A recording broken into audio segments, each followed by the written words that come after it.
We got Chris Severe and Paulette Rakestraw in the same show on different stories. I hope they're happy together. You're listening to Let Me Tell You Why You're Wrong.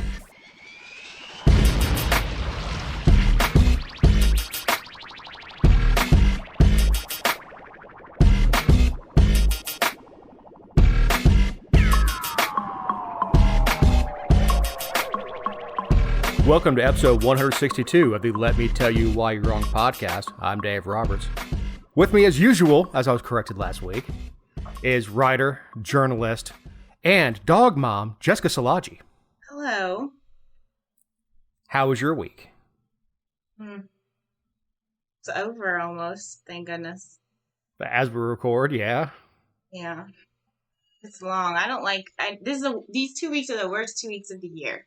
For trying to manage work and trying to manage the legislature, and they're just doing stupid stuff. And they were actually, we're going to talk about it in the show a little bit, but like they've been unusually less busy, and I find that super concerning. Like most people would be relieved, and I'm like, something's up. I don't know. What do you mean by less busy? Fewer meetings? Fewer hearings? Meetings, fewer bills. So they're either saving everything for the last 2 days, because as this drops, we have day 39 and day 40 left. And so they're either just going to, send everything through, or they'll adjourn and it'll all come back next year and it'll just be a cluster. Which is a good preview. Coming up in the coming shows will be the CNA-DA wrap-up. Mm-hmm. Where you get to find out just how hard they screwed the taxpayers. It'd be funny if it wasn't true. Yeah. So we were actually corrected last week, or you were corrected last week, Jessica. Thank you, Dusty Roberts. Chris Severe, in fact, did have his fingerprints on that proposed porn blocker for mobile devices legislation in Utah. And since that show aired, I think it was last Wednesday, the governor signed it. Oh, wow. So the porn law. Yeah. The sponsor said she admitted that she and Severe had talked. Sure. So old Chrissy's got his fingers in it again, huh? She probably talked to him so he wouldn't serve her via Facebook.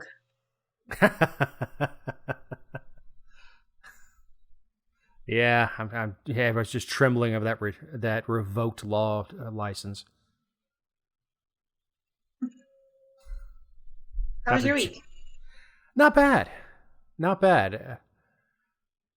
It was a kind of mild weather, which was not great for business, but it was pretty good. It's pretty good. It looks like we're going to have a hot summer, which is profitable for me. Yes. I do profit off the suffering of others. Much like lawyers and plumbers. Lawyers and plumbers. Well, you know how they're like, right? Oh, gosh. How? When you need one, you're in deep shit. That wasn't as bad as I was anticipating as a joke from you. In terms of vulgarity and in terms of quality. So, great job. Mediocre at best. Yeah. Not the worst thing I heard this week. Oh, well, thanks. You've been studying the legislature all week. I'm not the worst thing. Thanks. Correct. So the cannon was parked at the jail Thursday night. Representative Park Cannon was hauled off out of the Capitol by Capitol Police. Couldn't have happened to a better person. Let me just tell you. So this is the woman who we talked about on the show last summer. She was the one that posted on Facebook. She went outside of the House chamber when they were all shut down, to the public and everything, and there were no lobbyists or anything. And the then colonel of the Georgia Department of Public Safety, and a couple of troopers were standing in the atrium, and she took a picture and referenced them being Klans members and all this. And of course, I wrote about it and put her on blast, and she blocked me and all that fun stuff. But when I saw the headline, I was like, please, God, please grant me this and have the people arresting her be troopers. Sure enough, And? they were. They were. Who says dreams don't come true? Well, you know, there are a bunch of videos and Instagram videos circulating of her being escorted out, and she managed to turn her. She was walking. They had a trooper on each side of her carrying her arms because she was. I don't want to use the word resisting because it wasn't like obstructionist resisting, but she was not just going easily, and she managed to like turn herself around, so she had to walk backwards and was just being super dramatic about it. But she had people. There were like 10 people videoing and yelling, "Cite the code! Cite the code! What's she being arrested for?" As if like law enforcement has ever had to justify to bystanders what they're arresting somebody for. And there was some woman crying and another representative saying like, "You can't do this. She's a state representative." And it's all because they acted like she was knocking on the door of Governor Kemp's office like Goldilocks. Well, that's not a good example. Goldilocks didn't knock. She just walked in. But I don't know, Little Red Riding Hood maybe, knocking on the door just politely, wanting to come in. But really, she was interrupting his live signing of House or Senate Bill 202, which we're going to talk about, which is the omnibus voting bill. And she wanted him to sign it in public. And literally, while she was knocking, quote, on the door, he was live streaming it, and like thousands of people were watching. She will win re-election every time she wants it. Well, Gwinnett voters aren't exactly the... You mean the Cynthia McKinney voters? Yeah. Sharpest tools in the shed. But she keeps doing what she's doing. It's all for attention. She knows damn well that it wasn't like the governor was going to hear her knock and go, "Hold on, guys. Come on in here, Representative. You want me to do it outside? All right, boys, let's break this all down and go outside. We'll do it on the front steps." No, she was doing it for attention. She was doing it exactly for Instagram. Well, and what's even, like Democrats are the ones who have opposed like some of the photo ops, and they haven't wanted big productions, and they're the ones that advocated for people to be in separate chambers. Like not everyone's at their desk. There's people in House committee rooms, and they're voting remotely from all over the building pretty much. And, they want distance. And on this controversial measure, she doesn't want them to do it behind closed doors. Like literally, I can't think of like they voted to immediately transmit the bill to the Senate. And the Senate was like, "Okay, we'll take it up right now." They voted on it, and it was the same vote it had before it came to them. And the Senate voted to immediately transmit it to the governor.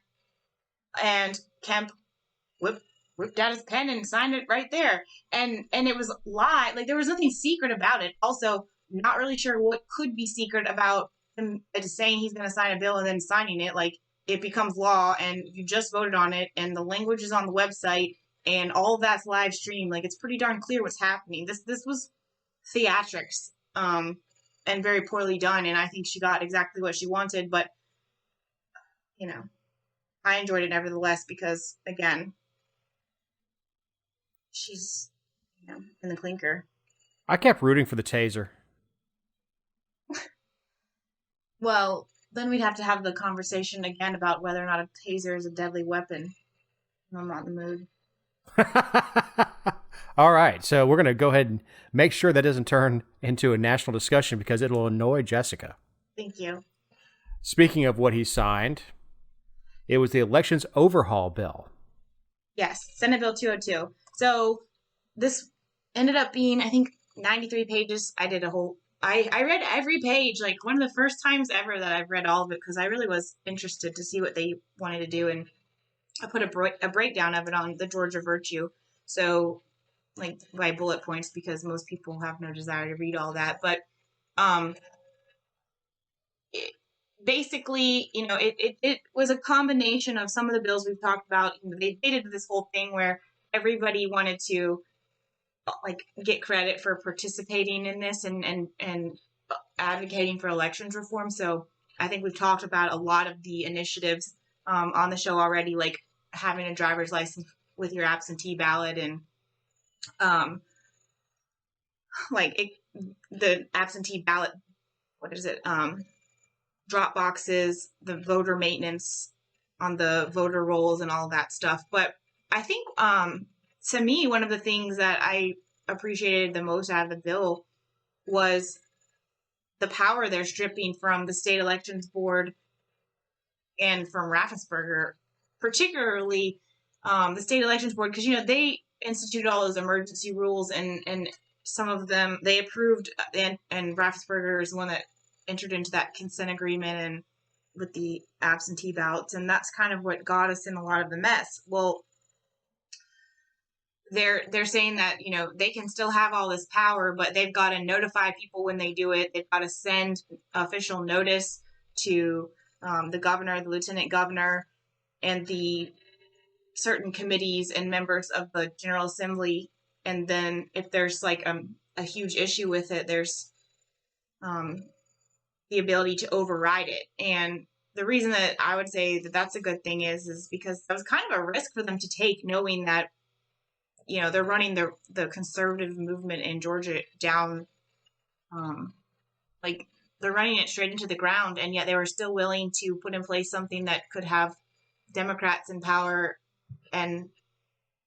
or vice versa, Democrats overriding a Republican Secretary of State or a state elections board. So, I don't know. It's really nothing new. I don't think it does expand early voting and, Sunday voting and stuff that we aren't really fans of. And it streamlines the process for investigations, how investigations into voter irregularities and inefficiencies are put into place. But it's kind of hard to summarize 93 pages. So, we'll link to this so you can, if you're so inclined, you can read it yourself. But, and it could be such a clean bill. Well, it could be, but I would end up back at the beginning, which is if people are going to cheat, they're going to cheat, and if they're going to be honest, they're going to be honest, and like there's always going to be something that they left out. Well, locks only exist to keep honest people honest. Mm-hmm. So, I don't know. It's not the bill I would have written. No. But my bill I write would never get through. It'd be real simple. And no excuse absentee, and you vote on election day. That's not even a paragraph. And if it became super popular, they would cram a bunch of other crap in it and be 53 pages. And Jessica be right here asking Dave, why did you drop a 53-page bill? So, Georgia activists are not enjoying a CocaCola. Yeah, so they're mad. They're mad that Coke didn't speak out against the bill, so they're gonna protest. I guess Coke didn't outright denounce the voting laws, the voting law that just got signed last week. And speaking to the AJC, the AME 6th Episcopal District said they will be calling for a statewide boycott of Coca-Cola products until the company publicly comes out against proposed voting measures that would impose new ID. No chance Coca-Cola gives a or new ID requirements. Yeah. I'm sure they're just ready to fold up and say, I guess we got to pull out of Atlanta now. I'm not a huge soda drinker, but I want Coke to make drinks. Right. Of course, this country was a lot more productive when Coke still had cocaine in it. Mm-hmm. Make drinks. Michael Jordan asked him something about politics. Republicans buy shoes too. He wanted to sell shoes. Coke wants to sell beverages. Why?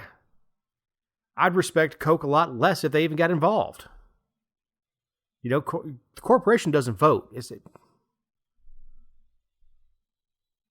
Yeah, I don't really know. And what did they think Coke was going to do? Let's say that Coke denounced it. Like, did they think that was going to change anything? Right. Then you have the other side hollering. Well, but no legislator was like, well, where's Coke on this? You don't know. I know Delta's in a few of their pockets. Well, sure, but there's no tax credit for sugary beverages. Mm-hmm. Not yet. Not yet. Be careful what I say. Yeah, really. Part of the infrastructure bill would be giving Coke $5 billion or something. But Bishop Reginald Jackson told the AJC that he hopes this boycott will show that if Coca-Cola wants black and brown people to drink their product, then they must speak up when our rights, our lives, our very democracy, as we know it, is under attack. Quite the speechmaker. I kind of feel like he's preaching at me.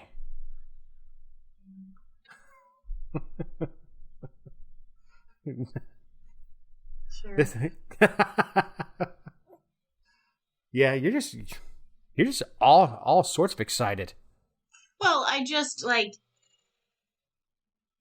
I don't know. I just can't get on board with this. Like, I would never look at a company and be like, why didn't you speak out? Yeah, I'm more upset when companies do speak out. Right. Just shut up. Sell your shoes, sell your drink, sell your clothes, and stay out of it. Because your job is to make money. It's especially large corporations make money for your shareholders. That's your job. Not to tell anybody what they should be doing with social justice. Good God. And the fact that these people think they need Coke's validation to be upset about a law. If you don't like it, you don't like it. But as a voter, you have an absolute right to complain to the governor. It's not Coke's place, but I never have I been pissed off about a law and gone, hold on a second. What does Budweiser think about this? Let me call Missouri and just go ahead and talk to the CEO of Budweiser to find out what he thinks about what's going on. So, with that commentary from Jessica,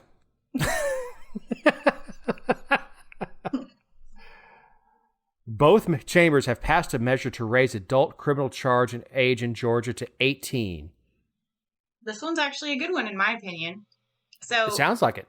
Yeah, so I guess we're one of just a couple states that still allow 17-year-olds in particular to be housed with adult offenders and to be charged as adults for misdemeanors. Like, this doesn't change when there's super violent crime or something especially egregious, like when we see murder or armed robbery or something and they say they're going to charge them as an adult. This has no impact on that. It's more for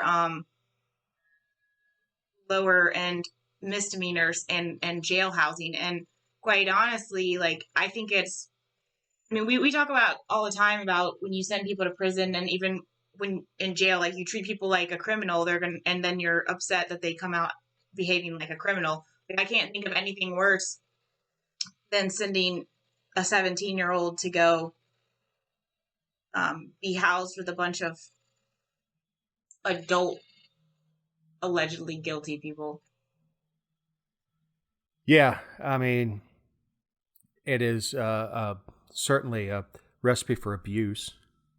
And it's important for consistency. I mean, we've got all these different numbers in Georgia and the United States, but in our state, for age of consent, when you can get married, when you can drop out of school and not be punished, when you can buy certain products, like, it's just...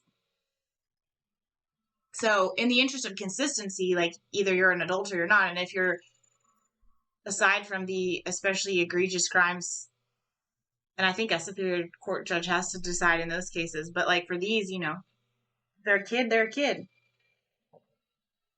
Housing's a big thing. Plus, anything misdemeanor level, especially nonviolent, I really want going to family court.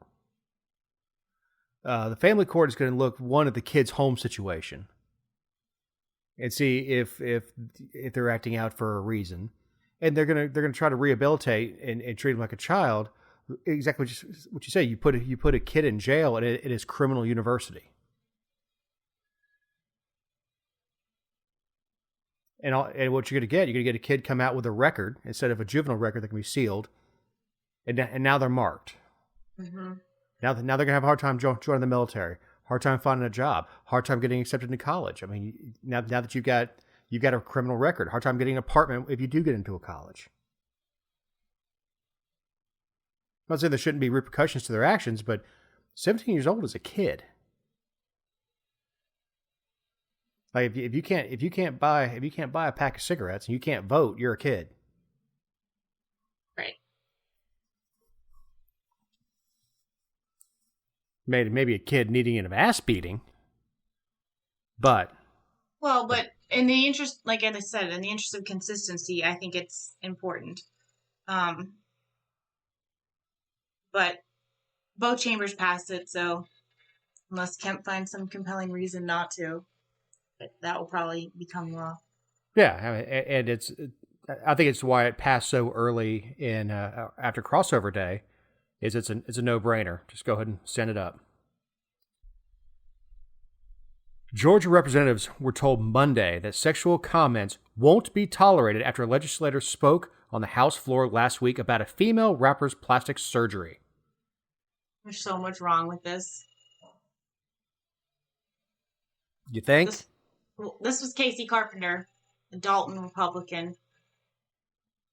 And so there was a bill about who can administer sedation at outpatient clinics and for different service or procedures and stuff. And when the bill sponsor was presenting, Representative Carpenter rose, pushed his button. He had a question. The speaker recognized him, and he said, "Is it not true that this bill will provide safety measures to ensure that Cardi B's backside implants will be safe and ensure a lifetime of effectiveness?" Okay. First of all, I had to look up who Cardi B is when I saw the story. I'm sure that half that chamber was like, who? Well, first of all, it's a joke. It's not funny. But It's not funny. No, I mean, he must be a charming, charming dude because he's not funny. But it was a joke. But sexual harassment? Well, and I think that's pretty much what he said. He said it was probably here's the other thing. So some of the female lawmakers went to him and were like, that was not cool. We didn't like that. We felt that was inappropriate. And he apologized. And then he apologized the next day from the well during the morning orders and everything. And then they held a press conference about it and blasted him and filed formal complaints. Like, he already apologized, and they accepted his apology, and then they're just blistering him in the media. So it's like, why would anybody apologize if you're just going to do that anyway? And the comments that they're saying make it sound like he just like made their ears bleed. Like, one of the women, I think Representative Hutchinson said, "How many apologies do we have to have before we're given a basic level of respect? I never thought after I was elected by my constituents that I would be here asking for safety in the workplace." Like, safety. Please pardon me. First of all, if someone talked about my ass in the Capitol, I'm not going to fear for my safety. Let alone a rapper that most people don't even know, and specifically her implants. Look, first of all, I have a question. Was this a freshman that introduced this bill? It sounds like what Ken was talking about, kind of giving stupid questions when on somebody's first bill they drop? Oh, no. I think he just rose to waste time and to be funny. It wasn't they weren't hazing, doing the little thing they do. That was not what it was. Oh, look, I mean, look, he's a jackass because again, it's just not funny. But I have a very wide tolerance for humor. He was attempting to be funny. He didn't denigrate Cardi B. He didn't denigrate anybody in there, and he didn't rise to go, would it ensure represents so and so's butt? He made a generic reference. I mean, and sexual harassment is defined as behavior characterized by the making of unwelcome and inappropriate sexual remarks or physical advances in a workplace or other professional or social situation. But that's just like Webster's, but when you go to like EEOC or something, or even the UN, it's like an individual because of their sex and like about advances, requests for sexual favors and their physical nature and being. Cardi B wasn't there and she didn't say anything. Well, and then he kind of went to play the victim here. I think at the end of the day, we kid around up here while we're waiting. And unfortunately, this seems like a good opportunity to get on the airwaves. We live in a society where WAP is completely appropriate, but a joke about backside implants is not appropriate. It's hard to know what's appropriate and what's not these days. Okay, well, you're at the Capitol, so, let's just, take rappers off the table. That's probably a good place to start. And I would say, talking about someone's ass implants, it's not appropriate Capitol banter. It's not relevant, and this wasn't relevant to the bill, so all of that comes into play. But, well, decorum. Yeah, I wear flip-flops. I wouldn't wear it at the Capitol. Yeah. There's a dress code at the Capitol. There's a certain amount of decorum, and if you're back at the administrative building and you're telling a joke about Cardi B's butt implants, fine. But from the floor of the people's house, probably not appropriate. I don't think he should be sent home over it. Nor is it sexual harassment. Mm-mm. It cheapens the struggle that women had in the workplace getting respect for so long. A funny version of it is 9 to 5 with and of course it's hyperbole, but women put up with a lot to get where they are today. And now an innocuous, honestly bad joke, it now makes you feel threatened. No. That kind of you can't feel threatened by that. There's nothing threatening about it. If she felt threatened, that's because of her own issues that she needs to address privately. Right. So I can get on board about the basic level of respect, but I would say respect for the office and respect for the House chamber and what that room should be saved for. I would stand up all day long. There's plenty of times where they have nothing to do with sex and they are telling jokes on the House floor, and I think it's a waste of everybody's time. You're there to do business, and the less you say, the better off we all are. So there's that component. But I don't want it to be fun. I want them to be miserable up there, and I want them to want to go home. So jokes should be banned, but this wasn't sexual harassment. Bad jokes certainly should be banned.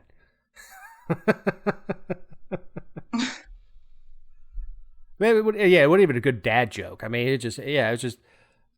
But you're right. It's decorum. But to put a fine point on what you said, he apologized.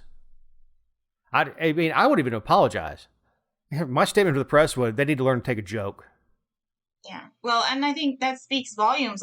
He did it quickly. He did it without being prompted to do so. He apologized, amongst his colleagues, and then he apologized in the well, which is pretty dang public. And then the quotes that we were reading came from some of the media outlets in his district. So like he was responsive about it, and he did it without being told to. And then they filed complaints and stuff too, which I don't know what that accomplishes. Like if they want him to be sanctioned, again, I can tell you some stories about sexual harassment in the Capitol. Like that's not this is not something to file complaints about and have someone hammered over. What's that, sweetie? Poor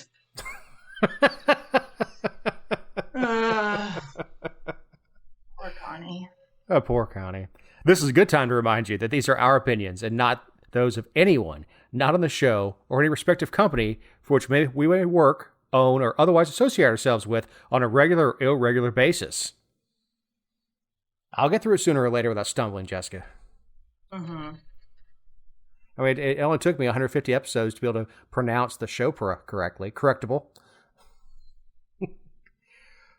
Who or what is to blame for the declining higher education enrollment? Did you read this article? Yes. You did? I skimmed it.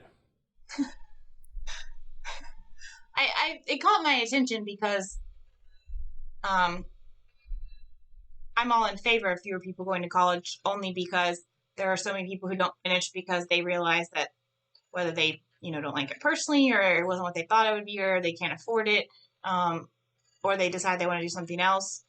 I mean, I don't judge someone for not finishing if it's not the right thing for them, but to have a significant decline in enrollment predicted over the next 5 years, it kind of caught my eye.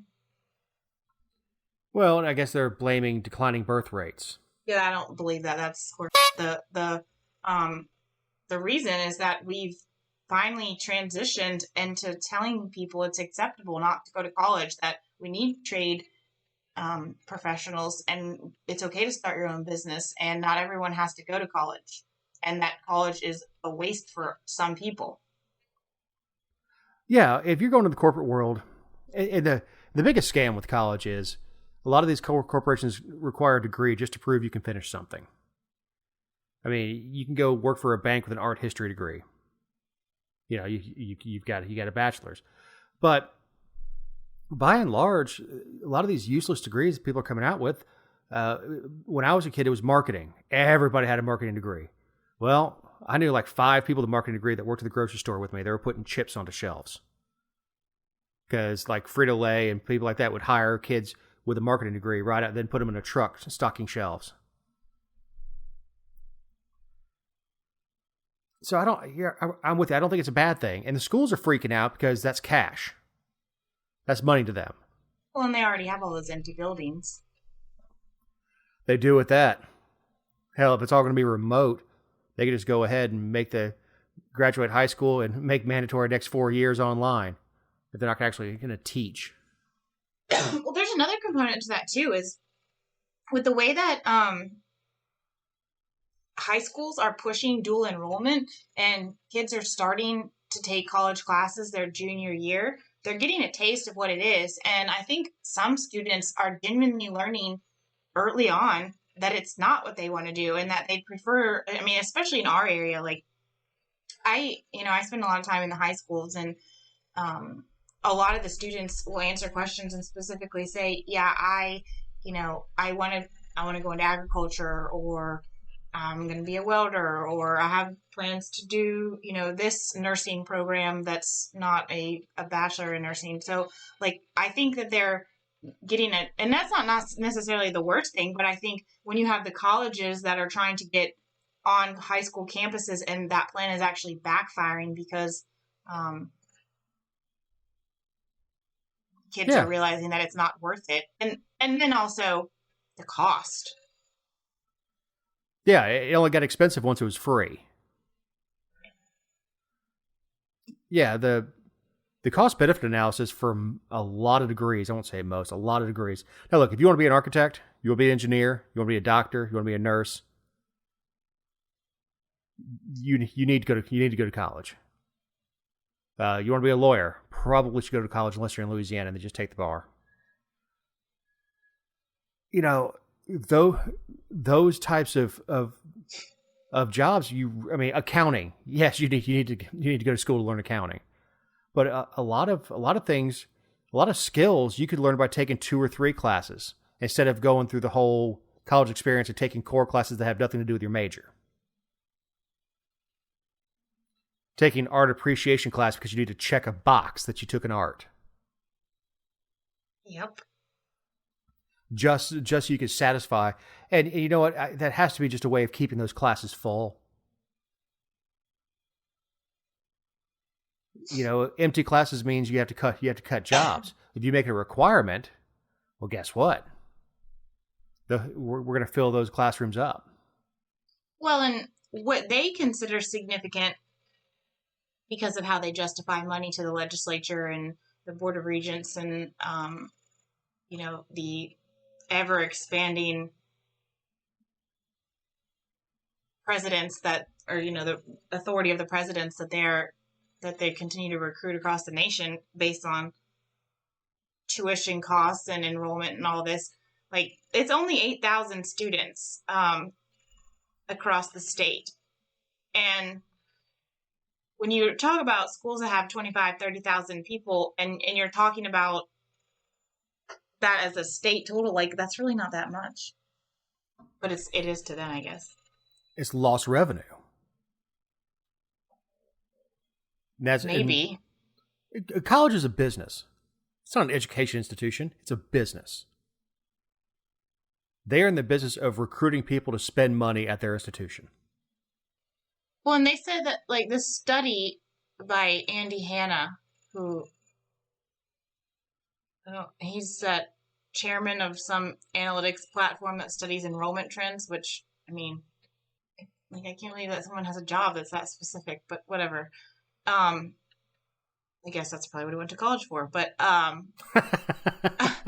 no, art history. Yeah, but it says that, like, our neighboring states are going to see an uptick. So I guess Alabama and Tennessee and Florida have all been mating like rabbits, and Georgians are like, eh.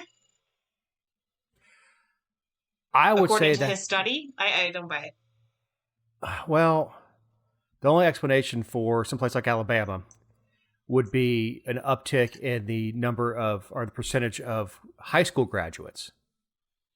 Kids that maybe in the past would have dropped out and just gone to work are now graduating and have an opportunity to go to college. That would be my only, and a lot of our population growth in the state is transplants. Folks that come educated.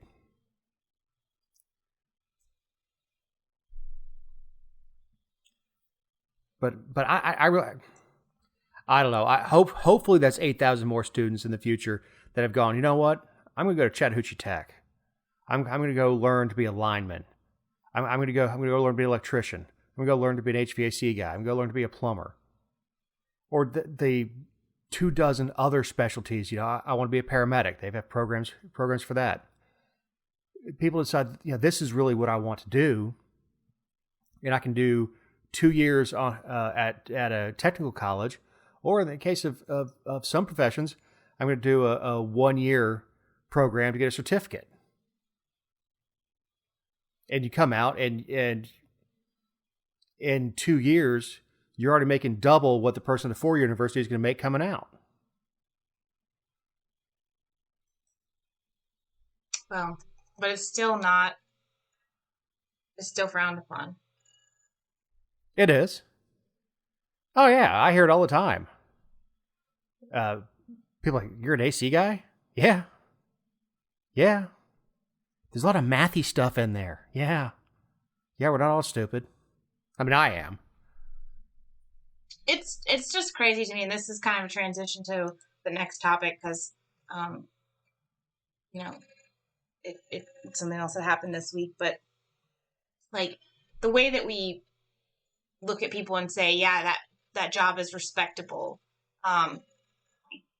Lawmakers, politicians in general, like, I'm sure you've seen by now, 2 people running against Raffensperger for next year. Like, we consider that like an upstanding, respectable job. Right. Why?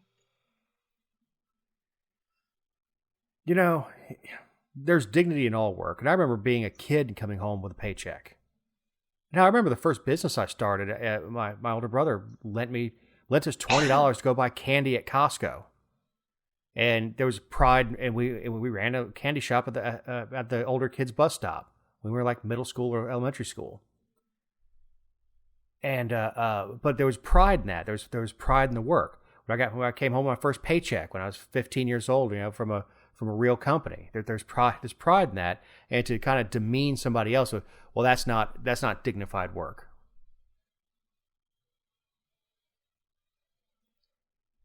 Yeah. I think Mike Rowe once said the happiest people in the world come home smelling like high heaven. Mm-hmm. So what do you think about the people who announced against Raffensperger? I think it's too early to announce. Period. Really? I really do. I hate this nonstop cycle. But when you're running against someone who bought the last election, I mean, you kind of got to hit the ground running. He blew up in 2015 around October. And I don't know when he announced, but his signs really started blowing up around September, October, which I still thought was early. There's a certain amount of candidate fatigue. I mean, we already have two candidates running against Kemp, or Shane Hazel announced some time ago, and Candace Taylor. Well, and Jean Seaver is running against Jeff Duncan. She's a Trumpster from Savannah. And they're mad because, Duncan said the day after the election there was no fraud. But Duncan really sticks his foot in his mouth a lot. Well, that's not the reason to dislike Jeff Duncan. I mean, there's a laundry list of reasons to think he's... Oh, sure. Not the bee's knees, but what he said on Fox News on November 6th is not it. Right. First of all, you shouldn't be giving any definitive statements the morning after. Especially when you're talking about criminal cases where there was no fraud. Easy. The votes aren't even counted yet, Jeffy. I mean, come on. I don't want to throw you a curveball here, but you should probably wait until the electors decide. Yeah.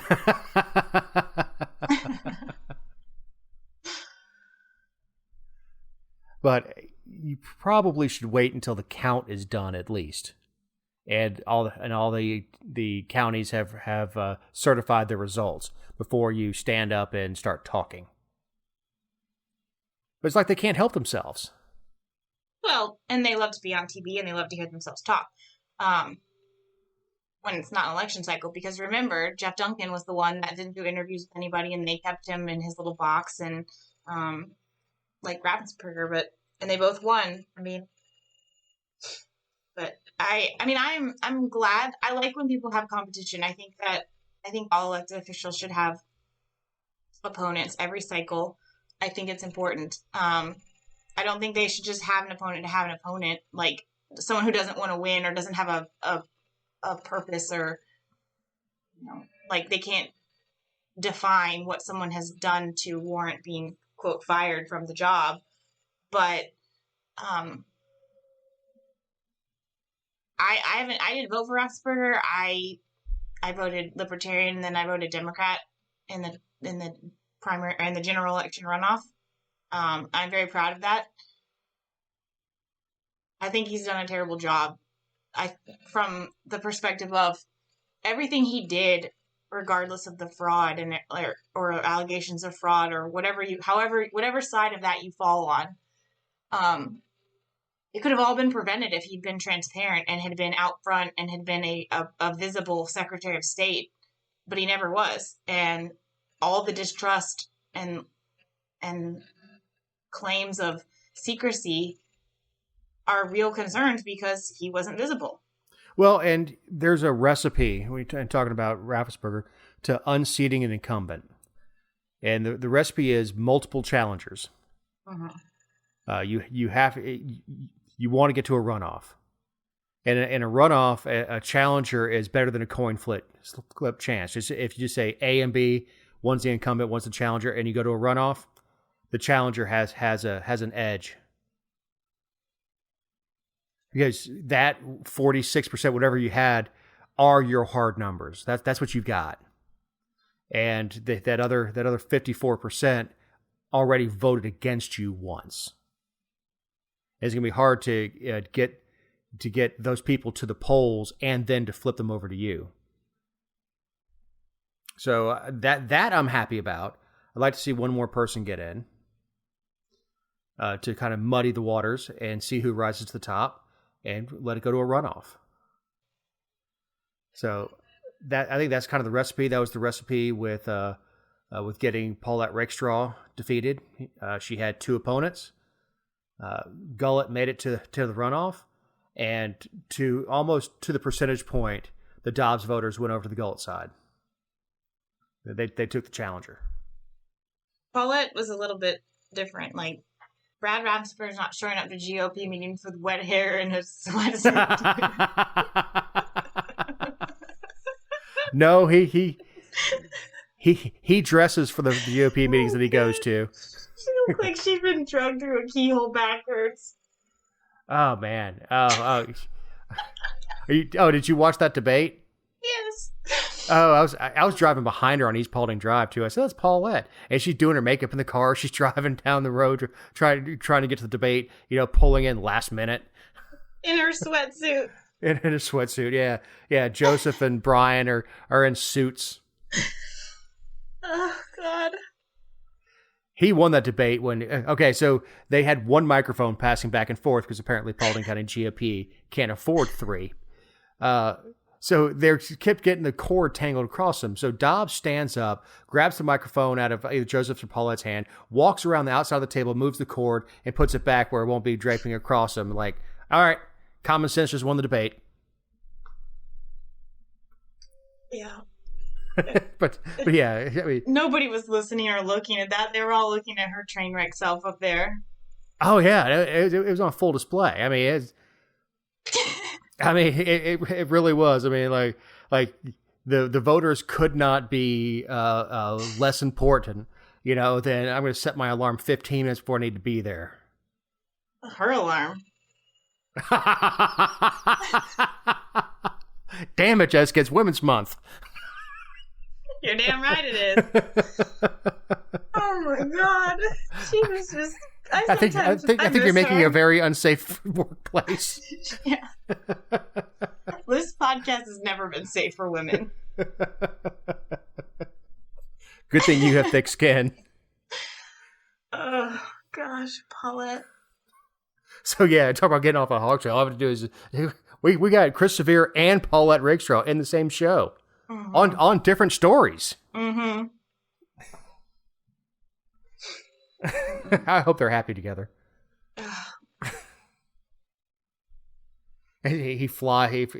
Paulette loses. He flies away from Georgia, off to ruin another career. And it still keeps working. Where does his money come from?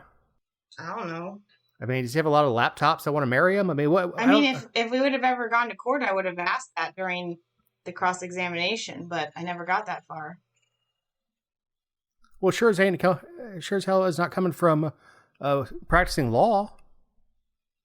No. I mean, does he pay himself out of some 501(c)(3) that claims... Well, yeah, he fundraises and people donate to the anti-porn effort.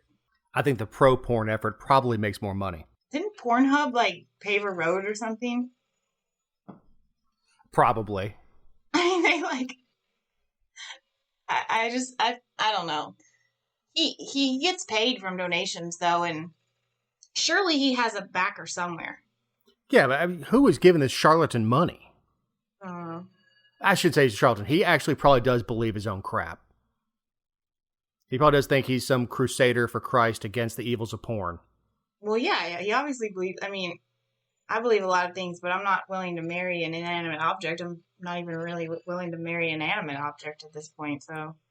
But he married his laptop and then has professed that, all over the country. Well, you have to say, Jessica, all the good ones are married or gay. So you have to use that must be it. You have to marry a laptop. Yeah. The whole nice thing about marrying a laptop is you do get a new one every 5 years. Mm-hmm. On that, Jessica, you want to get your closing thought? Yeah. Speaking of marriage, so if I were to get married, I would need, if I got $1 million in my divorce settlement, according to a new study that came out last week from Magnify Money, in Georgia, we get more for our money, and I could live off of that $1 million for 22 years in 9 days. In 9 days? Mm-hmm. Not well. I mean, it said that it included, it went by annual expenditures, cost of living index, and they accounted for living, housing, utilities, transportation, and healthcare. Well, it wouldn't take your healthcare long to eat up $1 million. Okay, that's not good for my plan for someone to marry me for health insurance. Okay, so can you, Eric, I'm going to need you to bleep that out. Wanted single man with full coverage. Yeah, doesn't want to live with me. Must love dogs. Yeah, but stay away. Yeah, stay away. We're husband and wife. We're not that kind of husband and wife. We're kind of the kind that says hi online when we see each other. I feel like there's a lot of people that live like that. In the same house sometimes. Mm-hmm. 22 years, $1 million in Georgia. 9 days. 22 years and 9 days. Mm-hmm. Well, I could, 22 years just about get me to the end. What? How many episodes is that? Oh, I don't know. Times 52. So, there you go. You don't know? It's 1,144 episodes, plus the 9 days, that'd be 1,145. 1,145 episodes, and that's it. I'll keel over. So that's a total of 1,300. That would be episode 1,307 would be your death. All right, kids, if you're taking bets, the over-under is 66 years old. Does Dave make it over or under 66? 66 is a push. At episode 1,307. So let me tell you why you're on podcast. Thank you, Rain Man. Your closing thought? I really can't beat the 22 years for $1 million thing. I bet you it costs more than $1 million to house a prisoner for 22 years. You gotta ruin it and be all serious. If you like what you heard, please like and share us on Facebook. If what you heard was incorrect, and interact with us on Facebook. Please keep it down to 2 criticisms per show, or else Jessica will lower the boom on you. So, for Jessica Szilagyi, for Eric Cumby, our poor editor, I'm Dave Roberts. Have a great week.